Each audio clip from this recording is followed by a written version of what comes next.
Queria convidar você a abrir a palavra de Deus no livro de Gênesis.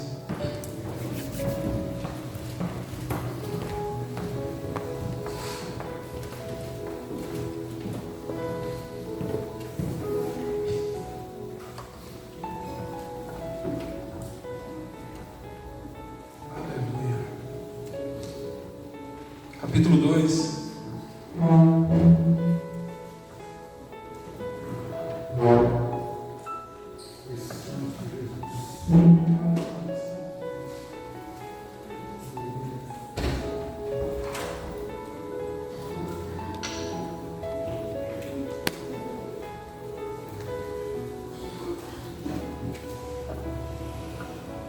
Gênesis 2:4.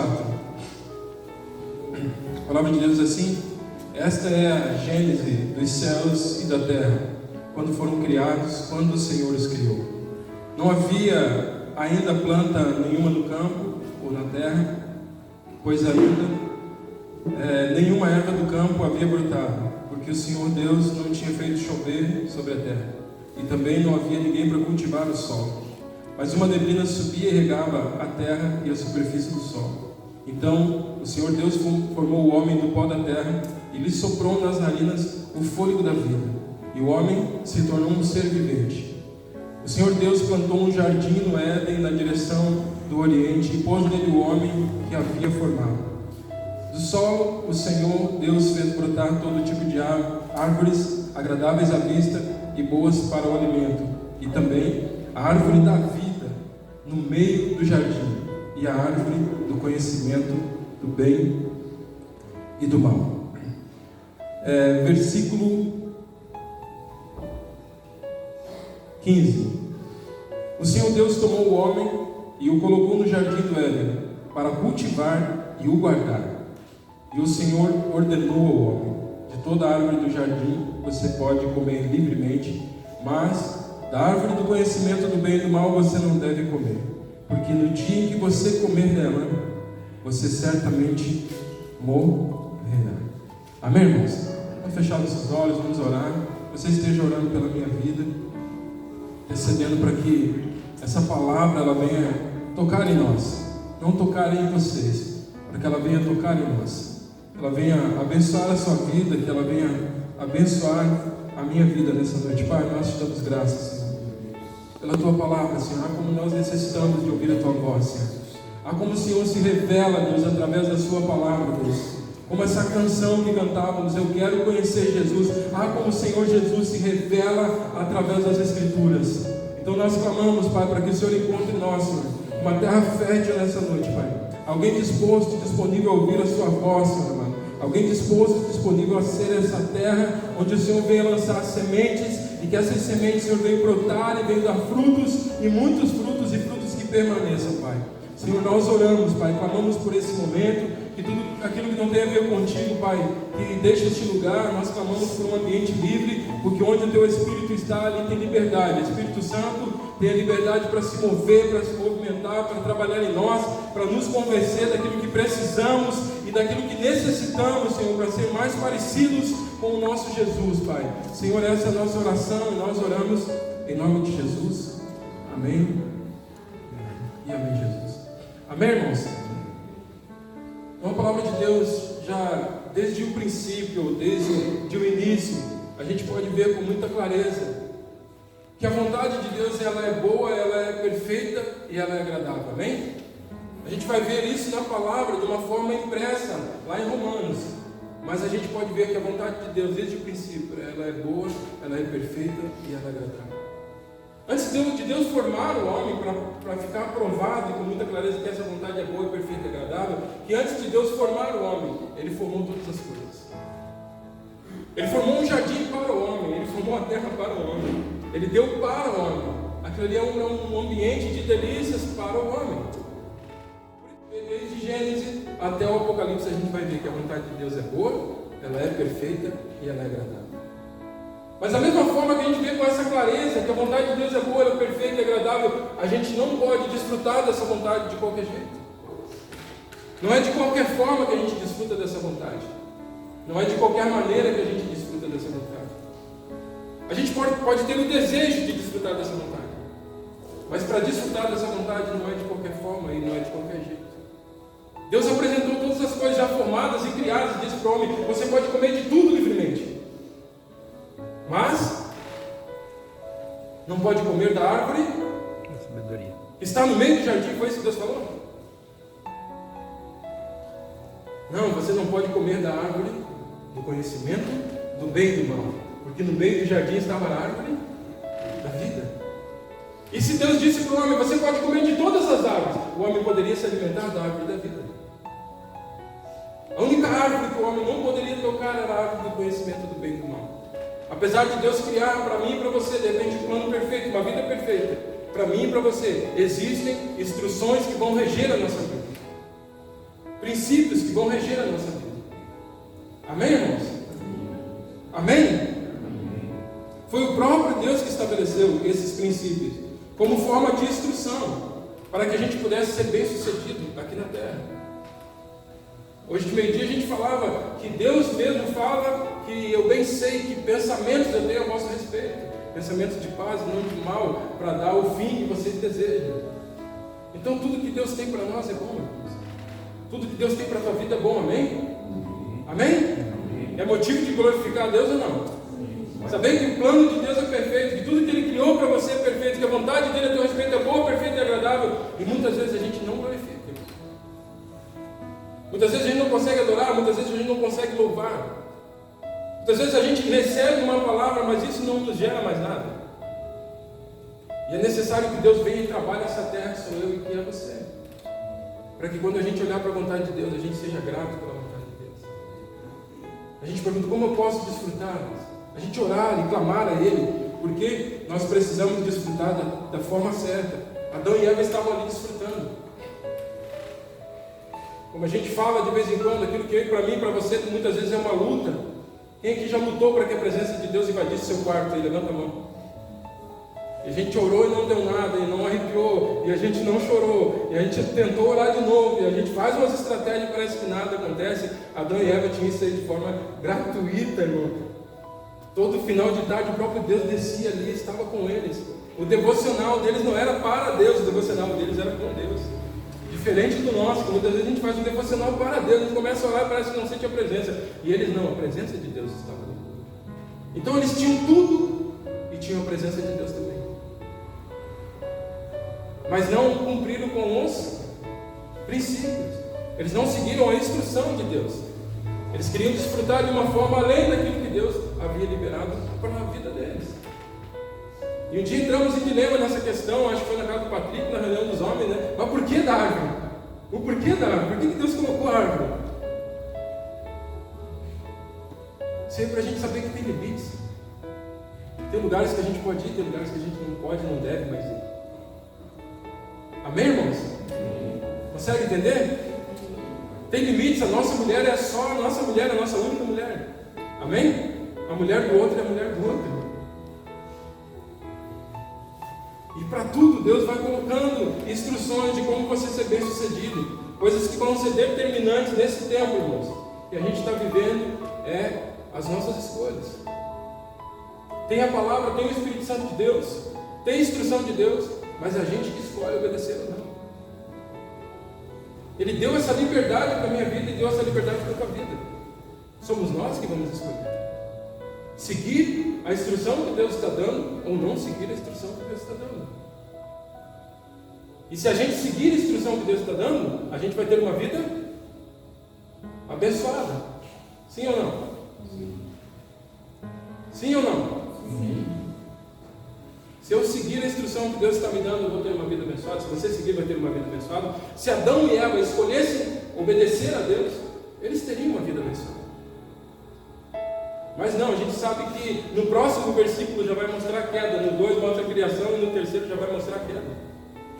Já vai mostrar que por causa de uma escolha, eles colocaram tudo aquilo que Deus tinha de poderoso para a vida deles se perder.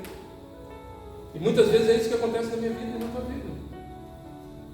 Se a gente tem a capacidade de falar aqui em Salmo 139, Deus escreveu uma história para a minha vida e para a tua vida, ainda a gente não estava nem no ventre da mãe, Deus já tinha escrito uma história para a minha vida e para a tua vida, e a gente crê que essa história é bênção para a nossa vida, mas Ele não nos obriga a viver essa história. Quando a Bíblia fala que Ele nos predestinou, ou seja, Ele designou algo para mim e para você. Agora a gente só vai viver se a gente escolher viver. Você só vai viver isso se você escolher, Ele não vai te obrigar a viver isso. Predestinação não é que nem aquele filme que a gente acontece, que tudo que foi predestinado está acontecendo. Não, disse que vai morrer, não adianta fazer nada que vai morrer. Vai ter um acidente, não adianta fazer nada que vai ter um acidente. Não. Deus predestinou, ou seja, Ele tem um destino preparado para a minha vida e para você. A gente pode escolher andar por outro lugar. E as escolhas que a gente fizer hoje vão determinar o nosso futuro. Amém? Aquilo que eu escolher hoje vai determinar o meu futuro. A forma que eu caminho hoje vai mostrar para mim o lugar onde eu quero chegar. E o pior, vai mostrar até para as pessoas o lugar onde elas pretendem chegar. Então nós precisamos ouvir a voz de Deus e seguir essas instruções e princípios. Então, seguir as instruções de Deus é vida. Desprezar é o que, irmãos? É morte. Se você tocar certamente, você vai morrer. E o que o homem fez? E o que a mulher fez? Tocaram no fruto e comeram do fruto. E a morte veio, sim ou não? Quem merecia a morte? Adão e Eva, né? Porque foram eles que tocaram e comeram do fruto. E o que aconteceu? Quem morreu? Quem morreu, gente?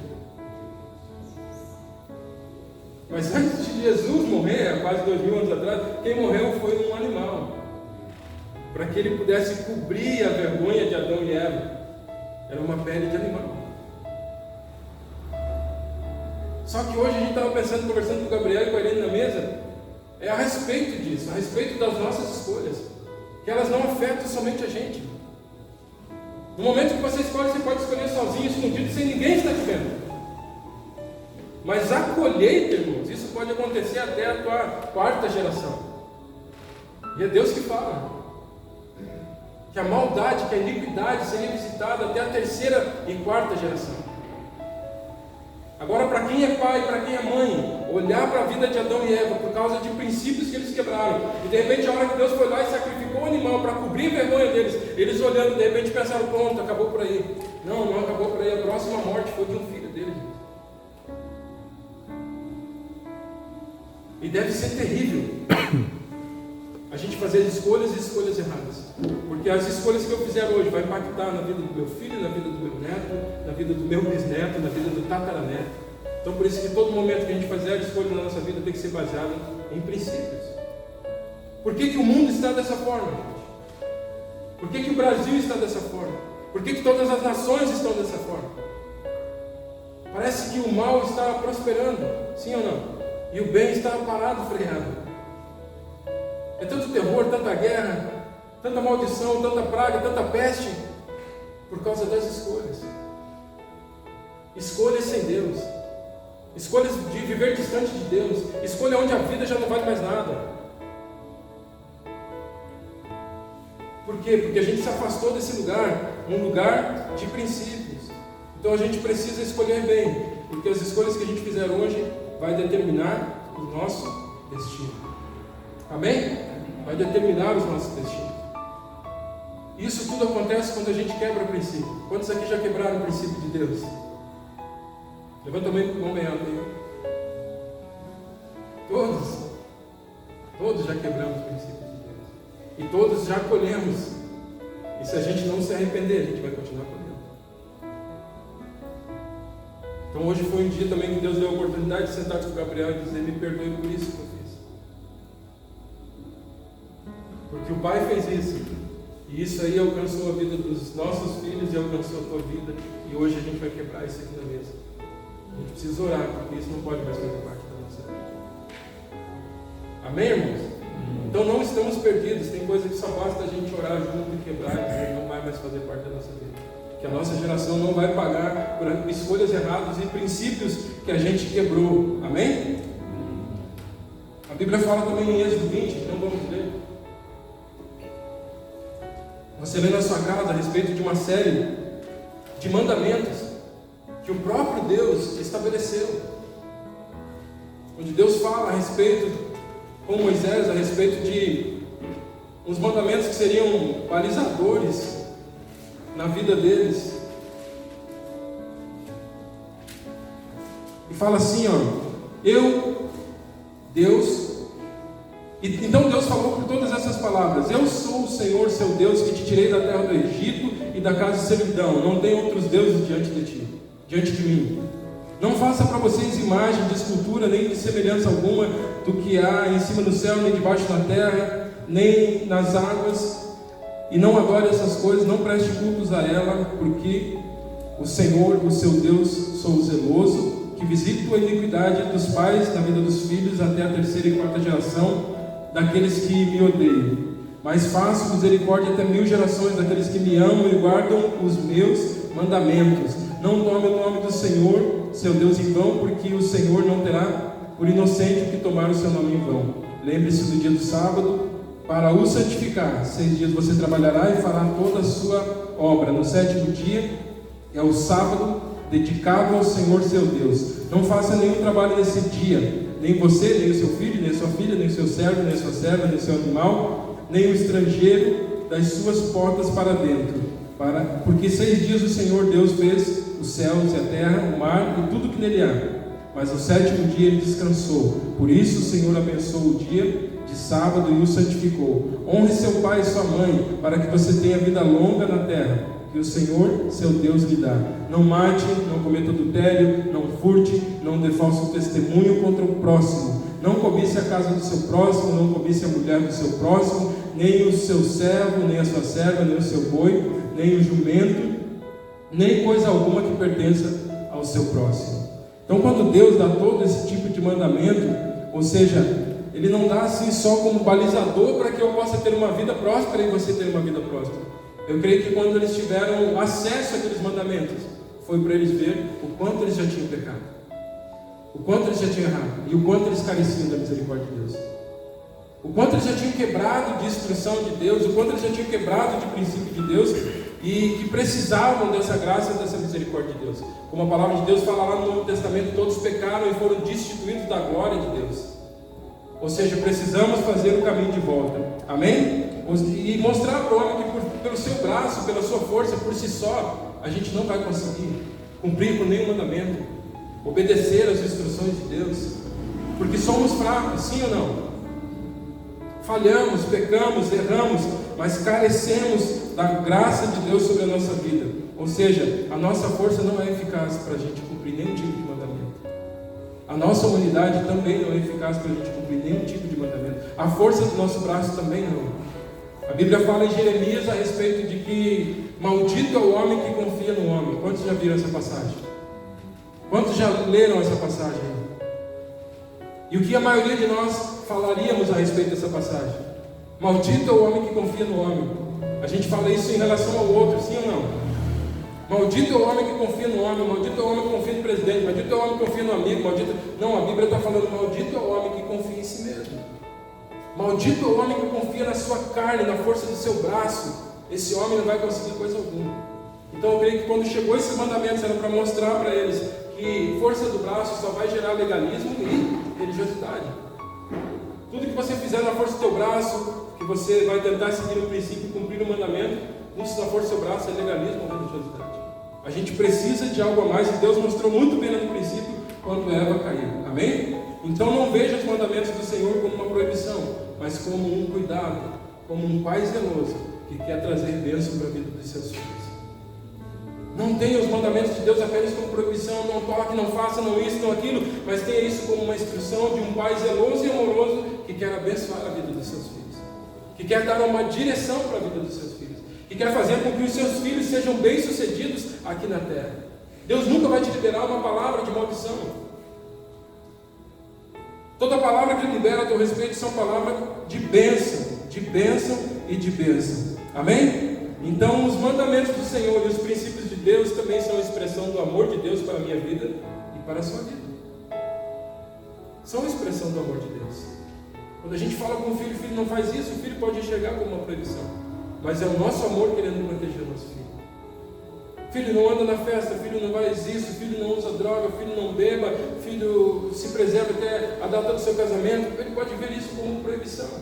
Mas tudo isso são pai e mãe amorosos estão guardando a vida do seu filho para eles serem abençoados aqui na terra. Amém? Então não veja como proibição.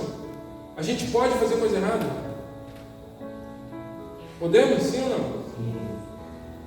Podemos mentir? Sim. Podemos usar o nome de Deus em vão? Podemos adulterar? Vocês são crentes, irmão? Nas nossas escolhas a gente pode fazer o que quiser, não devemos fazer o que quiser. Existe um balizador para a minha vida e para a sua vida, que são princípios de Deus. Mas quando a gente tem só como proibição, parece aquele ditado que falava na escola, ou até muitos pais falam, não proíba, porque se proibir daí faz, né? Não proíba, senão vai querer saber como é que é. Então não tem os mandamentos de Deus como proibição, senão a gente vai querer fazer como é, a gente vai querer saber como é. O que vai acontecer? Se Deus falou é para nos abençoar, amém? Marcos 12, 8 ou 12, 28. Abre aí na sua Bíblia.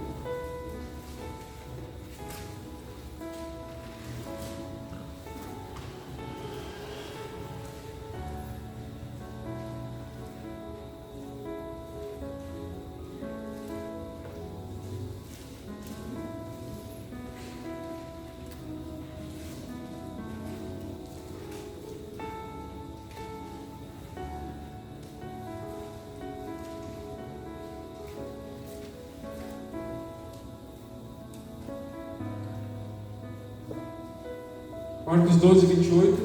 Acharam aí? A palavra de Deus diz assim: chegando um dos escribas que ouviu a discussão entre eles e viu que Jesus tinha dado uma resposta, perguntou-lhes: qual é o principal mandamento? Qual é o maior de todos os mandamentos? E Jesus responde: o principal é: ouve, ó Israel, o Senhor nosso Deus é o único Senhor. Ame o Senhor seu Deus de todo o seu entendimento, com toda a sua força. E o segundo é: ame o seu próximo como a si mesmo. Não há outro mandamento maior do que esses. Então o escriba disse: muito bem, mestre. E com a verdade o Senhor disse que Ele é o único, e não há outro além dele, e que amar a Deus de todo o coração, de todo o seu entendimento e com todas as suas forças, e amar o próximo como a si mesmo, é mais do que todos os holocaustos e sacrifícios. E vendo Jesus que o escriba havia respondido sabiamente, declarou: você não está longe do reino de Deus. E ninguém mais ousava fazer perguntas a ele. Amém? Então, aquilo que você viu no Velho Testamento, aqueles 10 mandamentos e mais um monte de lei, a gente olha lá para o Novo Testamento, quando Jesus é questionado a respeito disso, o que Jesus responde? Qual é o maior mandamento? Fala aí, qual é o maior mandamento? Qual é o maior mandamento?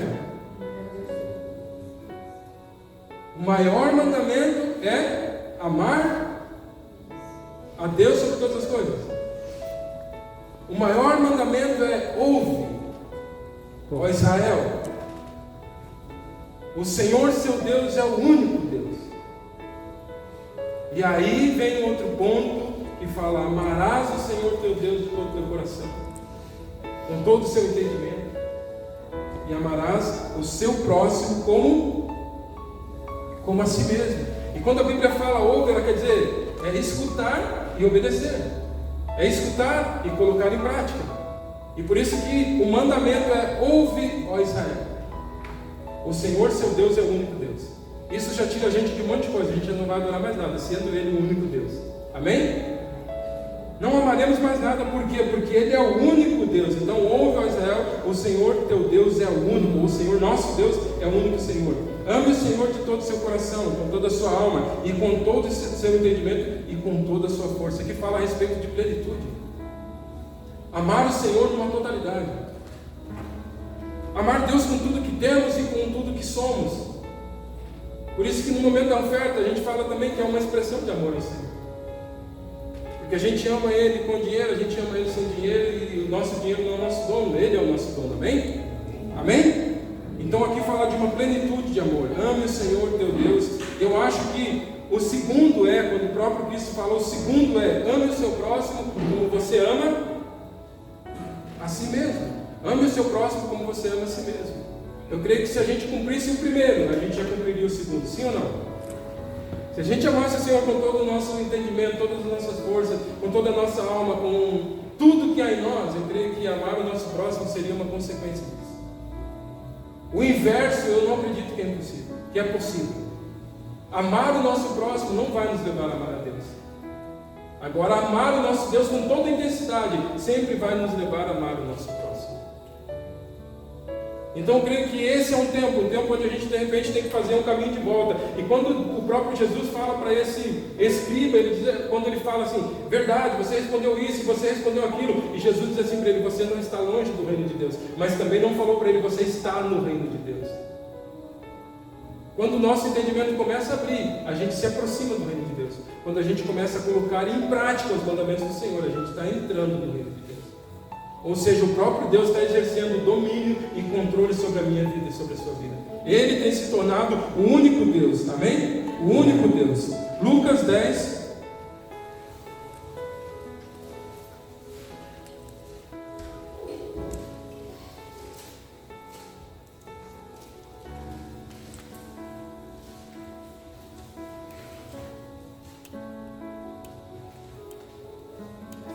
Lucas 10, 25.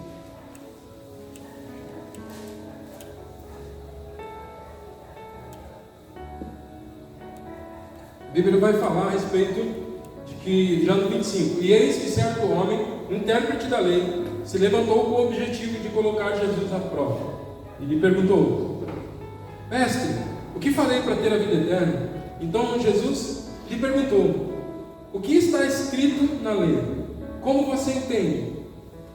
E isto ele respondeu, ame o Senhor seu Deus de todo o seu coração, de toda a sua alma, com todas as suas forças e todo o seu entendimento. E ame o seu próximo como você ama a si mesmo. Então Jesus disse, você respondeu corretamente, faça isso e viverá.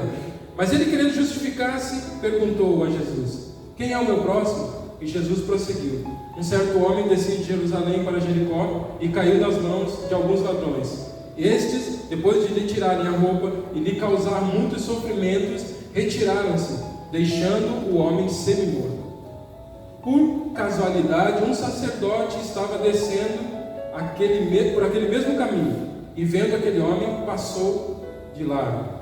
De igual modo, o levita descia por aquele lugar, e vendo o homem, também passou de largo.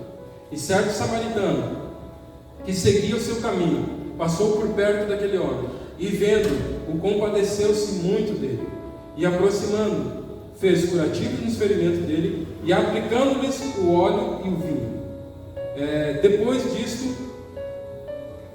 Depois colocou aquele homem sobre o seu próprio animal e levou para uma hospedaria e tratou dele. E no dia seguinte separou 2 denários e entregou ao hospedeiro, dizendo, cuide bem deste homem, e se você gastar algo mais, eu farei o reembolso quando voltar. Então Jesus lhe perguntou, qual desses 3 parece ter sido próximo do homem que caiu nas mãos dos ladrões? E o intérprete da lei respondeu, o que usou de misericórdia para com ele. Então Jesus lhe disse, vá e faça o mesmo. Amém? Amém. Então aqui essa palavra, ela chama a nossa atenção, e ela chamou a minha atenção, no sentido de que a gente pode estar fazendo até mesmo serviço para Deus. A gente pode estar até mesmo ministrando para Deus. A gente pode estar pregando, a gente pode estar fazendo um monte de coisa, e ainda assim sem amar o nosso próximo. A gente pode estar trabalhando para Deus sem amar o nosso próximo. O sacerdote estava fazendo um serviço, prestando um serviço. O levita também fazia um serviço, ou seja, os dois eram responsáveis pelo culto, por organizar e por ministrar um culto.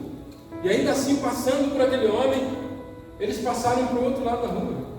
Eles não conseguiram ver a necessidade daquele homem, eles não conseguiram amar a tal ponto de atender a necessidade daquele homem, mesmo sabendo que o homem estava ferido, mesmo sabendo que ele estava jogado. Então essa não deve ser a nossa capacidade, de dizer que amamos o Senhor de todo o coração e amamos o nosso próximo como a si mesmo, se a gente ver a necessidade do outro e não se compadecer da necessidade do outro. Se o outro está caído, para nós é algo diferente, a gente precisa voltar a aprender a amar, amém? Se o outro jogado, o outro que apanhou, não importa quem ele é, a gente não pode ser seletivo, amém? caiu, a gente precisa amar ao ponto de ofertar a nossa vida para restaurar a vida dessa pessoa. E o que a gente vê na vida desse samaritano é algo precioso, porque ele tinha uma viagem para prosseguir, ele parou tudo que estava fazendo. A roupa que ele vestiu aquele homem era a roupa dele, o óleo que ele trouxe era o óleo dele, o vinho que ele usou era o vinho dele, ou seja, ele tirou tudo que ele tinha, que era dele, não tudo que ele possuía, mas tudo que era dele naquele momento, usou para aquela vida, por causa do amor. Ele se compadeceu. De repente era para ele viajar naquele momento, de repente ele estava passando direto, não, ficou no hotel. Ele deu o seu tempo e deu todos os seus recursos para que aquele homem ficasse abençoado, para que ele tivesse as suas feridas curadas, para que ele tivesse de repente aquele trauma saído da vida dele. E era um samaritano, era alguém que humanamente naquele tempo eles não se davam. Eles tinham rixa, samaritanos e judeus. Mas fato é que ele olhou para a necessidade daquele homem e ele amou aquele homem. Porque para tomar uma atitude tamanha é somente quem ama e somente quem tem compaixão. Amém? Amém, irmãos? E aí Jesus começa a falar e Jesus começa a mostrar para aquele escriba que ele não fazia isso. 2 vezes ele disse, então vá e faça. Então o que Jesus deixa para a minha vida e para a tua vida é instrução. São princípios que vão reger a nossa vida e fazer com que a nossa vida seja abençoada. E quando a gente olha a parábola dos bons samaritanos, é triste a gente ver que muitas vezes o papel da igreja é alguém de fora que faz. Quantas vezes a gente já orou que a igreja é a resposta de Deus para o mundo? Quantas vezes a gente já não declarou que a igreja é a ferramenta de Deus para a transformação de uma cidade? Então nós não fomos chamados para passar, para atravessar a rua, nós fomos chamados para, por meio do amor, estar entronizado, onde houver uma necessidade, atendendo essa necessidade. Amém? Tendo compaixão das pessoas. E um dia o Alex estava ministrando aqui, eu lembro que o Alex ministrou essa palavra, e quando ele estava ministrando, ele disse que você receba isso no teu espírito. Ele começou a falar do bom samaritano, e começou a falar daquele homem todo arrebentado, e a mensagem que eu recebi da parte de Deus é como se o próprio Cristo tivesse se manifestando. Assim como nós estávamos no passado, todo arrebentado, escravizados pelo diabo, ele tinha roubado a nossa dignidade, ele tinha roubado os nossos valores, ele tinha roubado princípios de Deus dentro de nós. A gente estava no chão, muitas vezes acabado. Isso quer dizer, a gente estava caído.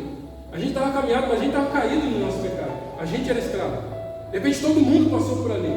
De repente a igreja passou por ali, não parou, mas o amor de Cristo nos encontrou e a compaixão dele nos salvou. E aquilo foi como uma bomba para mim. E quando aquele homem fez tudo o que tinha para fazer, ele disse, eu vou partir, mas essa pessoa fica aqui, você cuida bem dele. Eu estava olhando como uma presença do Espírito Santo. Aquele que, o Deus que foi lá nos resgatou através de Cristo, no sacrifício, que Cristo nos amou e deu a sua própria vida por mim, por você, e isso foi por causa do amor de Deus. Mas que Cristo teve que subir, e quando ele subiu, ele não deixou a gente órfão, ele nos deixou com o Espírito Santo. E ele disse que vai voltar, e ele vai voltar. E até ele voltar, a gente vai quebrar muitos princípios ainda. E por isso que ele deixou dito, e se ele gastar alguma coisa a mais, quando eu vim, eu vou reembolsar. Então eu estava olhando hoje e vendo como eu preciso amar. Como eu preciso entrar nesse lugar de amar a Deus sobre todas as coisas e amar o próximo como a mim mesmo. Porque se eu olhei essa figura como a figura de Jesus e a figura do Espírito Santo, é um chamado para a minha vida, para mim entrar num nível de arrependimento e aprender a amar como Ele nos amou. Ele sabe que a gente vai errar e ainda assim Ele diz, não, fica aí com eles. Fica aí com eles. Amém? E Ele está. E Ele está. E Ele está. E Ele está. Amém, meus irmãos? Amém? Amém? Então a gente pode olhar para essa parábola de diversas formas, mas o que eu estou passando para você, isso não é doutrina, é algo que Deus fez em mim. Eu consegui ver o amor de Deus, eu consegui ver o Cristo ali, e eu consegui ver o Espírito Santo cuidando da minha vida, até o dia que o Senhor Jesus voltar e me buscar. E a gente pode olhar para essa parábola e de repente imaginar, não, com essa parábola eu vou ficar motivado a amar. Amém? É errado? Não é errado. Mas a intenção dessa palavra não era só botar uma motivação de amor na vida daqueles homens. A intenção dessa parábola vai muito além. Ela quer mostrar para mim e para você que a gente não ama o suficiente como deveríamos amar. Essa parábola quer mostrar para mim e para você que a gente já falhou e que a gente ainda continua falhando. Ela quer mostrar, de repente, que você não ama Deus de todo o coração. Ela chamou esse escriba para o arrependimento. Porque eram coisas que ele achava que estava fazendo. Ele tinha acesso à letra, ele conhecia muito bem, ele interpretou, fala que ele era um intérprete de tudo isso aqui que a gente está falando. Mas ainda assim ele não estava fazendo. Por isso que não se trata de nós, não se trata da força do nosso braço, se trata do Espírito Santo cuidando de nós. E colocando o amor de Deus novamente dentro do meu coração e dentro do teu coração. Então eu creio que essa noite é uma noite de a gente de repente fazer o caminho de volta. A Bíblia fala aqui, falando sobre o fim dos tempos, que haveria muitas coisas ruins, guerras, rumores de guerras, que haveria homens gananciosos e um monte de coisa, e fala também a respeito do amor. E fala que por causa da iniquidade e por causa da maldade, o amor de muitos esfriaria. Eu queria que você fechasse seus olhos agora um instantinho. Eu queria que todos aqui já foram encontrados pelo Senhor há um bom tempo. Eu creio que todos já foram salvos por Ele há um bom tempo. E a pergunta dessa noite é: como está o amor que existe dentro de você? Porque se Ele falou que esfriaria, é sinal que é algo quente. Como está aquela paixão? Você sabe como você foi encontrado, e eu sei como eu fui encontrado. Nós sabemos como nós estávamos, e sabemos como a gente iniciou a nossa caminhada com Ele, e muitas vezes o amor que a gente tinha era muito maior e mais quente do amor que a gente tem hoje. De repente a paixão que existia dentro de nós por Deus era muito maior do que essa paixão que existe hoje dentro de cada um de nós. E de repente você pode falar também nessa noite: aconteceram muitas coisas erradas. Eu fui uma pessoa muito sofrida. Muitos me humilharam. Muitos fizeram eu sofrer. Eu fui muito maltratado ou muito maltratada. E por causa disso eu nem acredito mais no amor. E por causa disso o amor que existia dentro de mim esfriou. Quem sabe se você olhar na profundidade, na intensidade, você pode olhar para dentro de você e dizer para mim ou dizer para Deus hoje, sabe, aquele calor, aquele fogo, aquela paixão não existe mais. O que existe é apenas uma brasinha. Não importa se existe essa brasa, o sopro do vento do Espírito pode acender um fogo dentro de mim, dentro de você. De repente você pode dizer: não existe mais nem brasa. Se mexer dentro de mim, o que existe é somente cinzas. Não importa, Deus de uma forma sobrenatural, Ele sabe como acender um fogo dentro de nós. Então não importa se o mundo te fez sofrer, não importa se as situações te fizeram sofrer, o que importa é que Deus quer te fazer uma pessoa que ama e seja amada.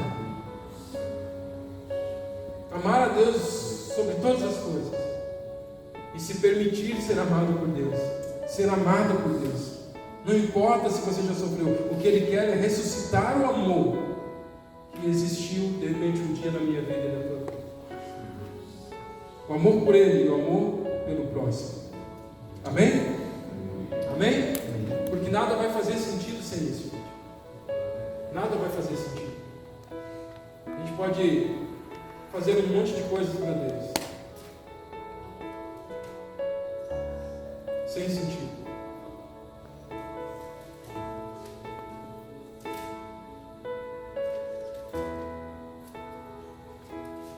A palavra de Deus fala, você pode acompanhar, se o Paulo colocar lá, a respeito do amor que a gente está falando. Em 1 Coríntios 13, vai falar aquilo que ministramos no ano passado. Ainda que eu falasse a língua dos homens e dos anjos, se não tiver amor, eu serei como bronze que soa, ou como símbolo que retine. Ainda que eu tenha o dom de profetizar todos os mistérios e toda a ciência, e ainda que eu tenha tamanha fé a ponto de transportar os montes, se não tiver amor, nada serei. E ainda que eu distribua todos os meus bens entre os pobres, e ainda que eu entregue o meu próprio corpo para ser queimado, se não tiver amor, nada disso me adiantaria. O amor é paciente, o amor não arde em ciúmes, o amor não se envaidece, o amor não é orgulhoso, ele não se conduz de forma inconveniente, não busca os seus próprios interesses, o amor não se irrita, não se ressente do mal, o amor não se alegra com a justiça, mas se alegra com a verdade. O amor tudo sofre, o amor tudo crê, o amor tudo espera, e o amor tudo suporta. Amém? Por isso que não podemos viver distante desse mandamento: amar a Deus sobre todas as coisas e amar ao próximo como a si mesmo. Amém? Se coloque de pé, vamos orar. Vou convidar o pessoal para estar aqui junto com a gente.